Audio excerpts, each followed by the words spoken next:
Shalom, salam sejahtera. Renungan malam seiman berjudul Kematian Orang Durhaka. Dan mereka berkata kepada gunung-gunung dan kepada batu-batu karang itu, runtuhlah menimpa kami dan sembunyikanlah kami terhadap Dia yang duduk di atas tahta dan terhadap murka anak domba itu. Sebab sudah tiba hari besar murka mereka dan siapakah yang dapat bertahan? Wahyu 6 ayat 16 dan 17. Bagi orang yang selamat, kedatangan Kristus yang kedua kali merupakan suatu peristiwa yang sangat menggembirakan dan menyenangkan. Sungguh suatu sukacita yang tidak terhingga. Bahkan mereka akan berseru sebagaimana yang tertulis dalam Yesaya 25 ayat 9 bahwa sesungguhnya inilah sesungguhnya inilah Allah kita yang kita nanti-nantikan supaya kita diselamatkan. Inilah Tuhan yang kita nanti-nantikan. Marilah kita bersorak-sorak dan bersukacita oleh karena keselamatan yang diadakannya. Namun bagi orang yang jahat, hari itu merupakan saat yang paling menakutkan. Mereka telah menolak kasih Kristus dan undangannya untuk menerima keselamatan yang diidam-idamkan sehingga mereka terperangkap dalam tipu muslihat setan. 2 Tesalonika 2 ayat 9 sampai 12 dan Roma 1 ayat 28 sampai 32. Apabila mereka melihat orang yang telah ditolak itu datang sebagai raja atas segala raja dan Tuhan atas segala Tuhan, maka tahulah mereka bahwa hari kebinasaan mereka telah tiba.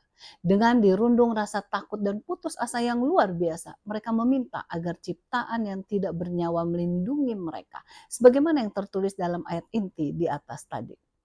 Pada ketika itu Tuhan akan membinasakan Babel, persatuan segala agama yang murtad.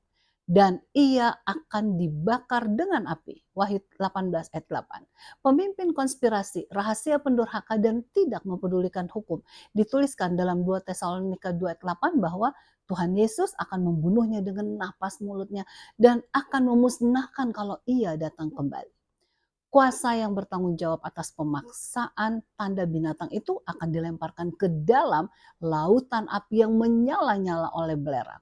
Dan sisa orang jahat itu akan dibunuh dengan pedang yang keluar dari mulut penunggang kuda itu.